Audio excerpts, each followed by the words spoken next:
네, 오늘 우리에게 주신 하나님 말씀은 누가복음 4장 42절부터 44절입니다. 4장 42절부터 44절 함께 교독하도록 하겠습니다. 제가 먼저 42절 읽습니다. 날이 밝음에 예수께서 나오사 한적한 곳에 가시니 무리가 찾다가 만나서 자기들에게서 떠나시지 못하게 만류하려 하매 예수께서 이르시되 내가 다른 동네들에서도 하나님의 나라 복음을 전하여야 하리니 나는 이 일을 위해 보내심을 받았노라 하시고 함께 읽습니다. 갈릴리 여러 회당에서 전도하시더라. 아멘. 지난 2월 19일부터 시작된 누가복음 4장 설교가 오늘 14번째 시간으로 마무리하게 되었습니다. 지난주에 예배를 드린 후에 식사 규제를 하러 내려가서 식사를 한 후에 몇 분들과 이렇게 설교에 대한 지난주 설교에 대한 감상을 나눌 기회가 있었습니다. 나누던 중에 대화 중에 그 톨스토이의 단편 소설 하나가 그 대화에서 등장했었습니다. 1855년에 출판된 단편집 사람은 무엇으로 사는가? 왜 다른 이야기에 수록되어 있는 사람에게 얼마나 많은 땅이 필요한가에 대한 내용이었어요. 저도 참 좋아하는 단편 소설이고 작년에도 아마 그 이북으로 그러니까 인터넷 서점 제가 구독하는 게 있어가지고 한 번 더 톨스토이의 단편선 중에서 특별히 사람에게 얼마나 많은 땅이 필요한가 읽었던 기억이 나는데 이 이야기를 소개해 드립니다. 아시는 분도 많을 거예요. 러시아 1855년이죠. 러시아에 파훔이라는 농부가 있었습니다. 근데 이 파훔이라는 농부는 원하는 만큼의 땅만 있으면 악마라도 무섭지 않다라고 굳게 믿고 살았던 사람이었고요. 농부에서 좀 더 이렇게 상류층 사회에 이렇게 어떻게 하면 올라갈 수 있을까 고민하다가 땅을 가져야겠다. 땅이 있어야겠다. 내가 땅을 많이 가질수록 내가 그 어떤 유혹에도 넘어지지 않고 내가 상류 사회에 진입할 수 있어. 이런 믿음을 갖고 있었던 사람이었습니다. 하지만 자신의 처지는 그렇지 못했죠. 그래서 자기가 소유한 땅의 크기에 대해서 불만을 많이 가지고 있었습니다. 그러던 중에 소문을 들어요. 저 먼 곳에 그 바스키르라고 하는 유목민족이 살고 있는데 그들이 아주 넓은 땅을 갖고 있는데 거기 가면 거의 거저나 다름없이 큰 땅을 그냥 살 수 있다라고 하는 이 소문을 들은 거예요. 그래서 가요. 그래서 바스키르 그 유목민의 족장으로부터 이제 거래 조건을 들어요. 거래 조건은 지극히 간단합니다. 해가 뜨고 나서부터 걷기 시작해서 해가 지기까지 그 시작 지점으로 돌아오면 걷는 동안에 그 괭이로 표시한 모든 땅을 1000루블 거저나 다름없이 준다라는 거예요. 조건은 시작점에 해가 지기 전까지 돌아와야 된다는 거예요. 무슨 말씀인지 이해되시죠? 옛날에 땅 따먹기 해보셨죠? 한국에서. 저 땅 따먹기 엄청 좋아했는데 한국에서 이렇게 돌 그려가지고 이렇게 해서 딱 세 번 이렇게 돌아오는 거 있잖아요. 땅 따먹는 거. 그거 똑같은 거예요. 그래서 걸은 거리만큼 그 내부 면적이 전부 다 1000루블의 자기 소유가 되는 거예요. 다만 출발점에 해가 질 때까지 도착하지 못하면 그 선수금은 돌려받지 못하고 땅도 못 받는다. 이게 계약 조건이었어요. 농부 파움은 다음 날이 밝자마자 열심히 출발을 합니다. 하루 종일 걷고 걸으면서 괭이로 표시를 하기 시작해요. 열심히 걷는데 걸으면 걸을수록 놓치기 아까운 기름진 토지들이 자꾸 눈에 보이는 거예요. 저기 너무 녹음이 우거진 숲이네. 거기 표시하고 조금 가니까 테임스강처럼 강물이 흐르니까 물 있으면 좋겠다 해서 또 막 하고 계속 했던 거예요. 너무 욕심을 내다가 그만 해질 무렵이 임박했다라는 것을 퍼뜩 깨닫습니다. 큰일 났잖아요. 지금 온종일 수고한 모든 수고가 허탕이 되게 됐잖아요.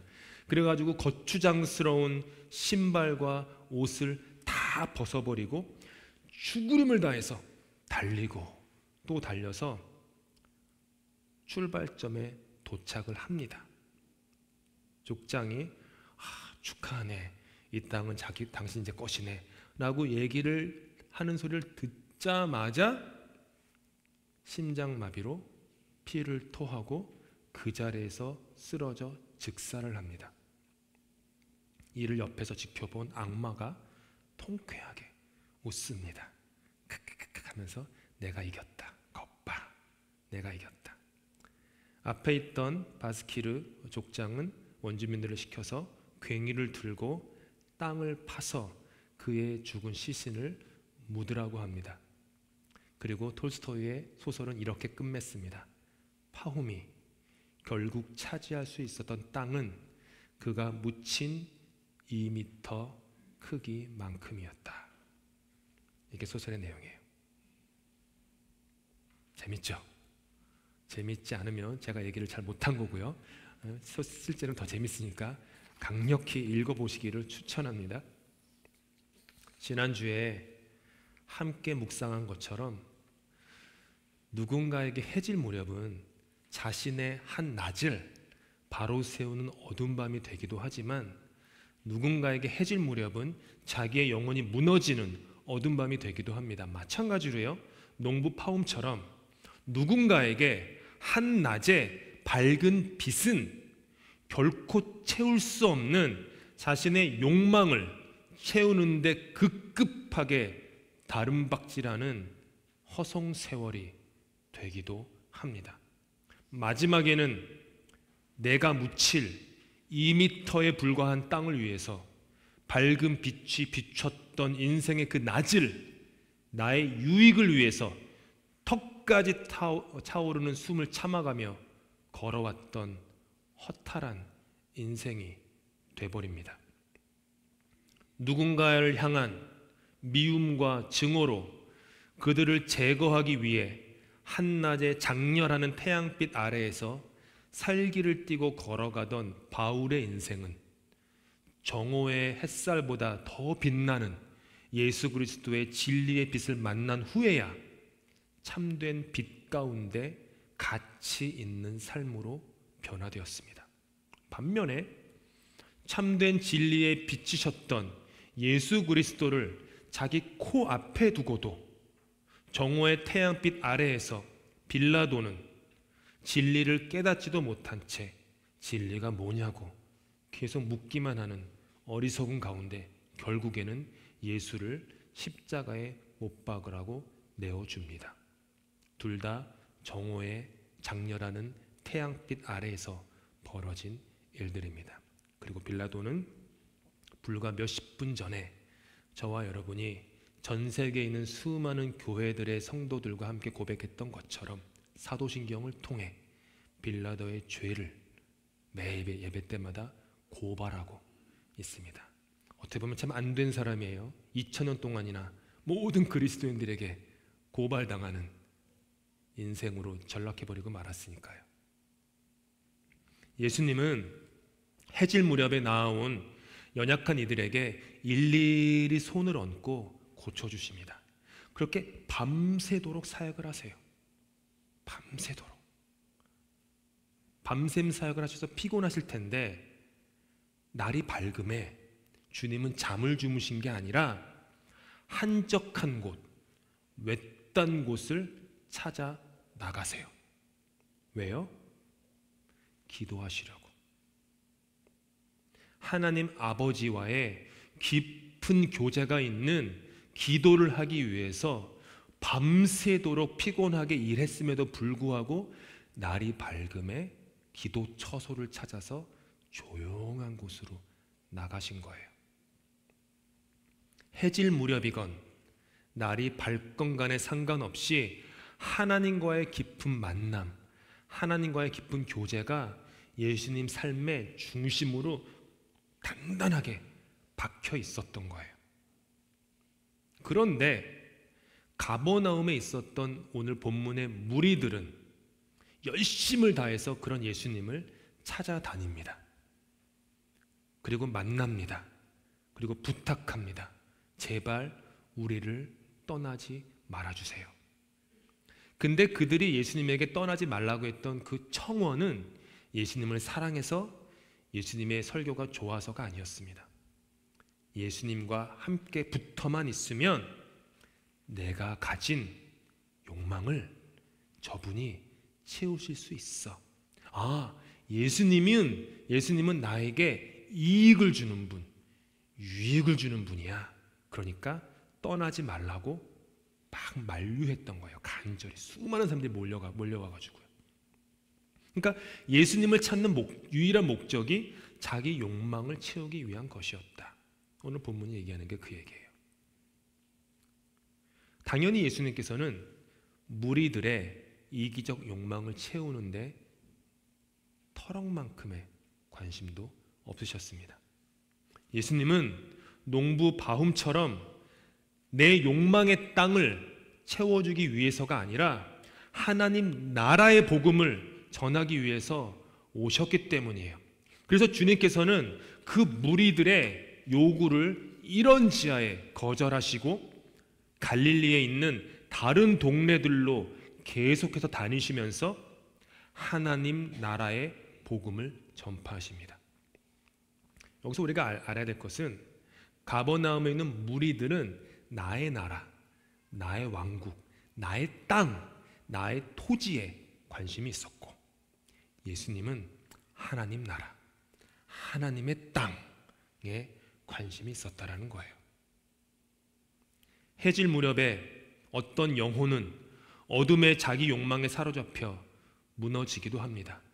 하지만 날이 밝다고 하여서요, 우리의 삶이 저절로 진리와 성령 가운데 바로 세워지는 것은 결코 아닙니다.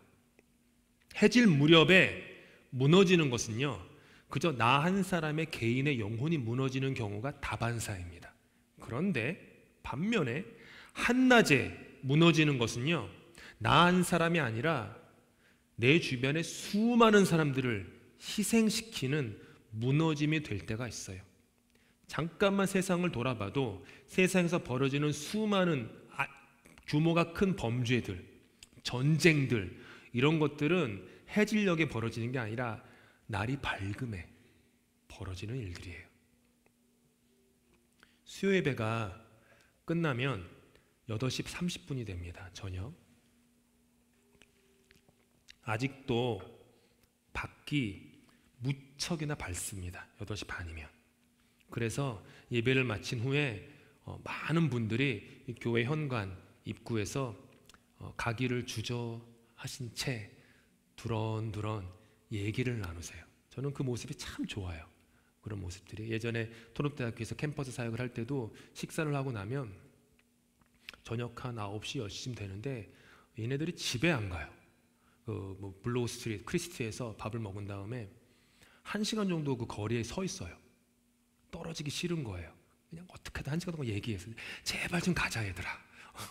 제발 좀 가자. 우리 5시부터 모여서 성경 공부하고 찬양했는데 뭐 또 이렇게 할 얘기가 많아가지고 남아있어. 막 그러는데 좋은 거예요. 말씀을 나누는 게 그 자리에서.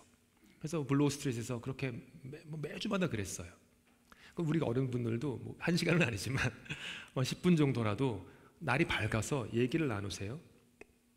지금도 아시겠지만은 오늘도 이제 확인해 보세요. 오늘 저녁 8시 40분 정도가 되면요, 여전히 날이 밝습니다. 무척 밝습니다. 그런데 정확히 2년 전인 2021년 6월 6일 여전히 날이 밝은 주일 저녁 8시 40분에는 무슬림 혐오 사상에 사로잡힌 한 백인 남성이 픽업 트럭을 몰고 하이드파크와 사우스 캐리지 교차로에서 길을 건너려고 서 있었던 무슬림 가족에게 돌진하였습니다. 46세의 남편, 44세의 아내, 15세의 딸과 74세의 할머니가 그 자리에서 돌아가셨습니다. 그리고 9살 된 아들은 중상을 입었습니다. 날이 밝음에 자기 욕망을 내려놓고 하나님을 찾는 사람이 있는가 하면 날이 밝음에도 자기 욕망을 채우기 위해 쉼없이 다른 박질하는 사람들도 있습니다. 여러분은 어떤 사람입니까? 날이 밝자 무리는 자기의 유익을 위하여 예수님을 열심을 다해 찾아다녔습니다. 그리고 날이 밝자 예수님은 하나님과의 만남을 위해 한적한 곳으로 가셨습니다. 누구의, 이 둘 중에 누구의 밝은 날이 참된 진리의 빛 가운데 빛나고 있었는지는 자명한 일입니다. 저와 여러분은 어떤 목적과 어떤 이유를 가지고 이 교회를 다니고 계십니까? 온라인으로 시청하시는 여러분들은 어떤 목적으로 유튜브에 들어가셔서 오늘 예배를 시청하고 계십니까? 가버나움의 무리처럼 우리 자신의 욕망을 채우기 위해서 교회를 찾아오십니까? 아니면 예수님처럼 하나님과의 친밀한 사귐, 친밀한 관계를 위해서 교회를 찾아오십니까? 이처럼 예수님을 자기 유익을 위한 분으로 삼는 공동체도 있고 예수님이 전파하셨던 하나님 나라의 복음을 위하여 자기 자신을 내려놓는 공동체도 있습니다. 오늘 본문에 날이 밝은 그 오후에 예수님은 세상과는 다른 차원의 공동체를 만드십니다. 이게 다음 주부터 묵상할 내용입니다. 하나님 나라의 복음을 전하는 것을 목적으로 삼는 이들을 공동체로 부르기 시작하세요. 처음으로 누가복음 5장에서부터요. 그런데 이 공동체의 면면을 자세히 살펴보면 정말로 쉽지 않은 공동체였습니다. 누군가는요, 이 예수님을 중심으로 형성된 이 공동체가 어떻게 보면 교회죠. 처음 공동체가 어떤 공동체냐면 나랑 가장 함께 살고 싶지 않은 사람이 항상 살고 있는 곳, 그곳이 공동체예요. 무슨 말씀인지 아시죠? 나랑 함께 살고 싶지 않은 사람이 언제나 그 자리에 있는 곳, 그곳이 예수님이 만드신 공동체예요. 이 공동체에는 갈릴리 출신의 어부들이 있었습니다. 거친 노동을 하고요, 종교에 대한 지식을 공부하지 못한 단순한 분들입니다. 저도 어부들을 꽤 많이 압니다. 제 사역한 곳에 어부들이 꽤 계셨으니까. 이 정도는 아니지만 교육 수준 다 하셨지만 그래도 거치세요. 어부 일을 한다라는 게 바다에 나가가지고 하루 종일 그 랍스터 피싱 한다고 한다라는 게 쉬운 일이 결코 아니거든요. 거친 일이거든요. 여자분들도 한 분 정도는 꼭 그 배 위에 타시는데, 왜냐하면 집게를 이렇게 해야 되니까 랍스터에. 거칩니다. 아주 거칠어요. 자기 고집 장난 아닙니다. 불 같습니다.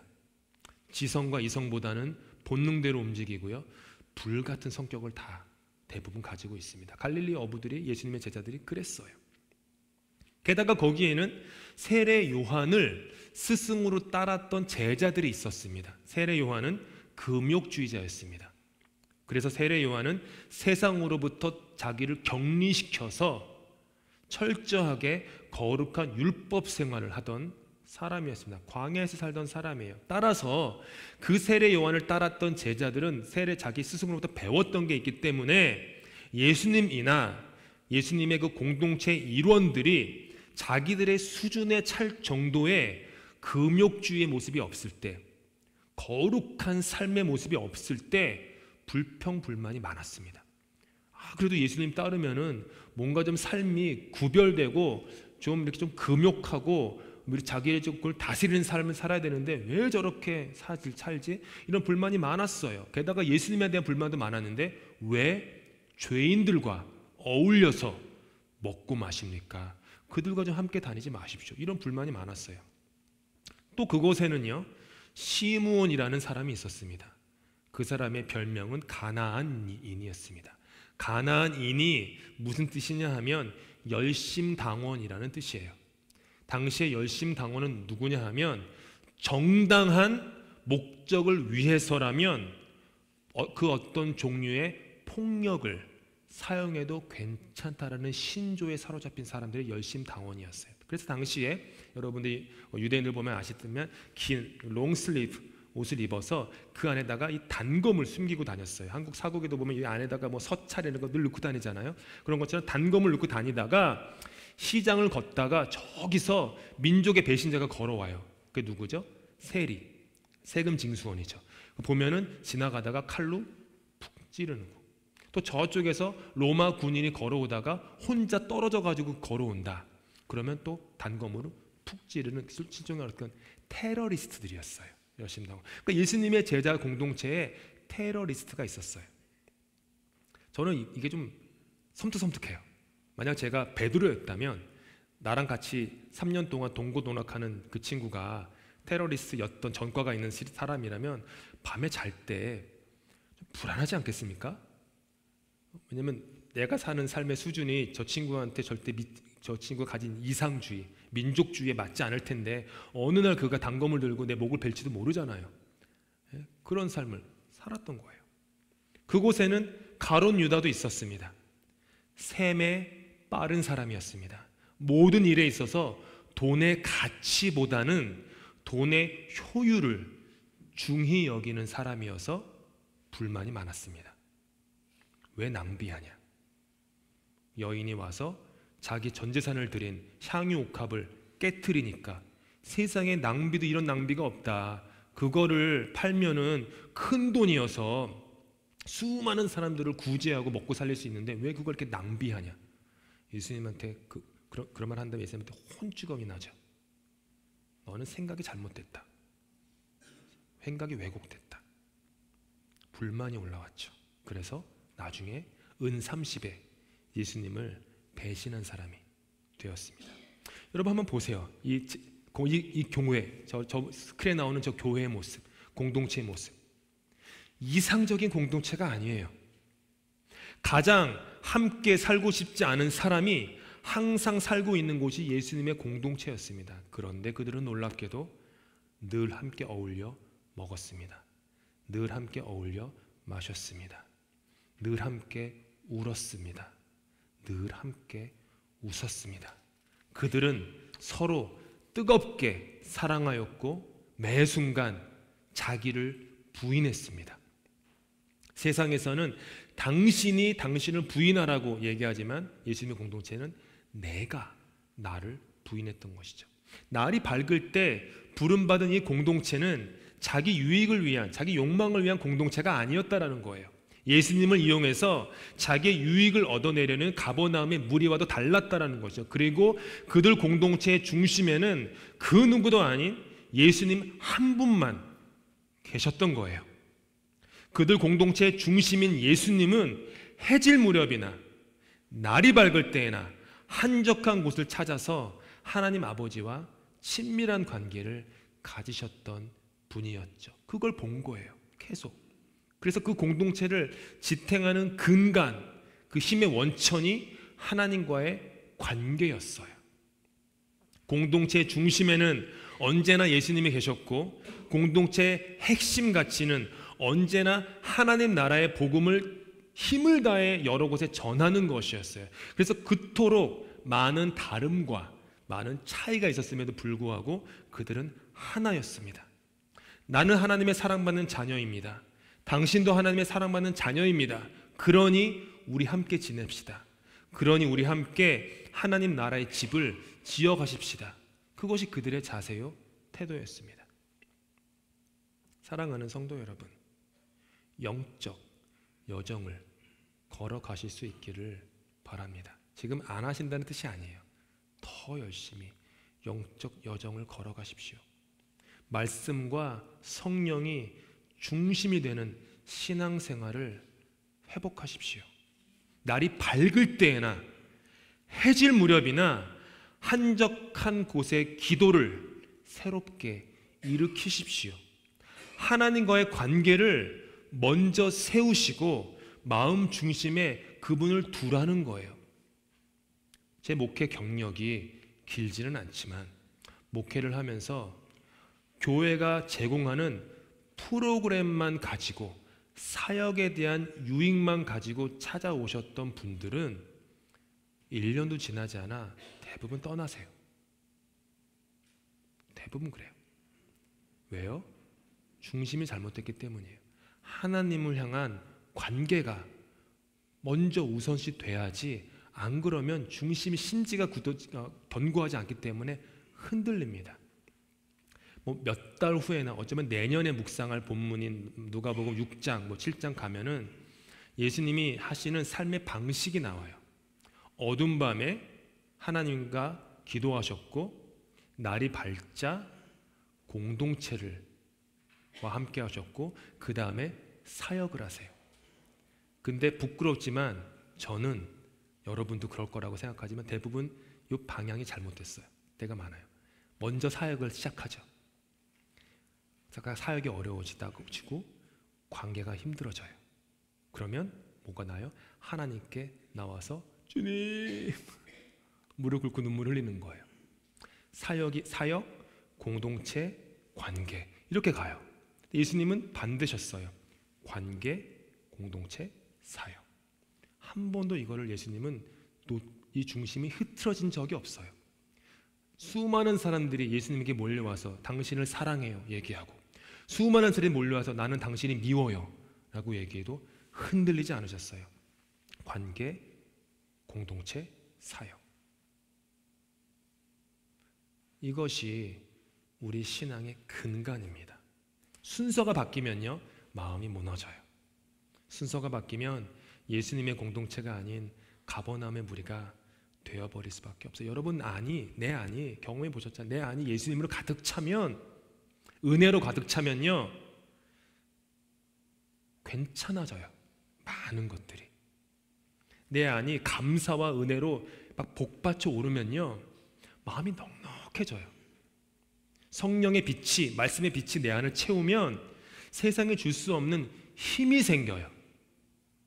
권능이에요. 크리스찬의 권세예요. 이게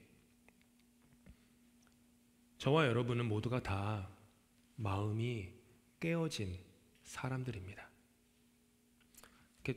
괜찮은 모습이지만 우리 속에는 문드러진 마음들이 많이 있습니다. 우리 안에는요 흠도 많지만 금도 많이 가 있습니다. 많이 찢겨 있죠. 우리는 외롭습니다. 우리는 고독합니다. 삶에서 지고 가는 짐이 너무 무거워서 힘겨울 때도 참 많습니다. 여우도 굴이 있고 공중의 새도 집이 있건만 내 상한 마음 하나 편히 누울 수 있는 곳이 없는 그런 음침한 골짜기를 지날 때가 꽤 많습니다. 시편 139편에 나오는 다윗의 고백이 저와 여러분의 위로가 되기를 소망합니다. 내가 함께 읽겠습니다. 내가 새벽 날개를 치며 바다 끝에 가서 거주할지라도 거기서도 주의 손이 나를 인도하시며 주의 오른손이 나를 붙드시리이다. 바다의 끝은요 여러분 인생의 가장 어두운 밤입니다. 바다의 끝에는요 여러분을 도울 수 있는 그 누구도 없는 곳입니다. 바다의 끝에는 여러분의 위로가 없습니다. 그리고 저와 여러분은 새벽 날개를 치며 날고 또 날아서 그 바다 끝에 갑니다. 안전한 항구에서, 안전한 포구에서 평안하게 지내고 싶은데 저와 여러분에게 폭풍과 경랑이 몰아닥쳤기 때문입니다. 어떻게든 항구 곁에서 버팅기고 싶었는데 폭풍이 너무 거세어서 나를 밀어내요.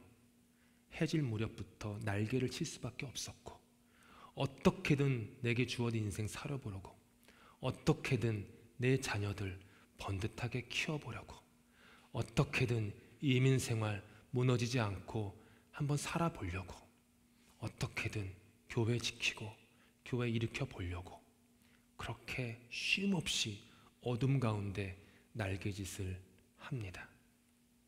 그런데 폭풍과 경랑이 너무 거세서 결국에는 저와 여러분을 그 바다 끝까지 몰고 간 거예요. 새벽 날개를 치며 바다 끝에 거한 우리의 인생 날개짓은요, 고단하게 그지없는 날개짓입니다. 그런데 그 새벽 바다의 끝에서 우리는 처음으로 하나님을 만납니다. 어떤 도움도 어떤 위로도 없을 것이라 여겼던 새벽 바다의 그 끝, 거기에서 우리는 지팡이와 막대기로 우리를 도우시고 인도하시고 위로하시는 주님을 만납니다. 내가 너와 함께 있다. 내가 너를 버리지 않았다. 내가 너를 사랑한다. 내가 너를 기뻐한다. 너는 고아가 아니다. 네 부모도 세상도 너를 버릴지 몰라도 나는 너를 버리지 않는다. 나는 너를 나의 피 묻은 손으로 내 손바닥에 너의 이름을 새겼다. 세상이 무너지고 산이 변하고 산이 바다에 들어가고 바닷물이 온 땅을 덮은다고 하여도 나는 너를 절대로 포기하지 않는다. 그 새벽 바다 끝에서 그 주님을 우리는 만나는 것입니다. 그러니 사랑하는 성도 여러분, 힘을 내십시오. 주님이 여러분의 새벽 바다 끝에서 언제나 함께 하십니다. 새벽 바다의 끝, 저 어디쯤에서인가 여러분 머리 위로 밝은 해가 떠오를 것입니다. 새벽 날개짓에 고단했던 저와 여러분의 지친 마음을 주님의 그 따스한 빛이 위로해 주실 것입니다. 그리고 그렇게 밝아진 날에 저와 여러분은 우리 주님을 향해 이렇게 노래할 것입니다. 이전보다 더욱 주님을 사랑합니다. 기도하시겠습니다. 인생의 그늘이 졌을 때에나 날이 밝을 때에나 오직 주님을 바라봅니다. 세상의 그 누구도 아닌 오직 주님이 우리의 위로가 되십니다. 어느 때나 어느 곳에서나 나의 연약함과 아픔, 외로움과 상처를 다하시는 주님께 나아갑니다. 인생의 풍파로 고단한 새벽 날개짓으로 새벽 바다 끝에 거할 때에도 주님이 나와 함께 하심을 압니다. 그래서 다윗처럼 새벽 바다 저 끝에서 주님을 노래합니다. 나의 구원, 나의 반석, 나의 산성, 나의 구원, 나의 도움, 나의 힘이 되시는 주님 한 분만 노래합니다. 주님께서 나의 중심에 계시니 그 누구라도 품고 사랑하며 그 어디에라도 갈 수 있고 그 무엇이라도 할 수 있는 힘과 권능을 주심을 믿고 감사를 드립니다. 예수 그리스도 이름으로 기도합니다.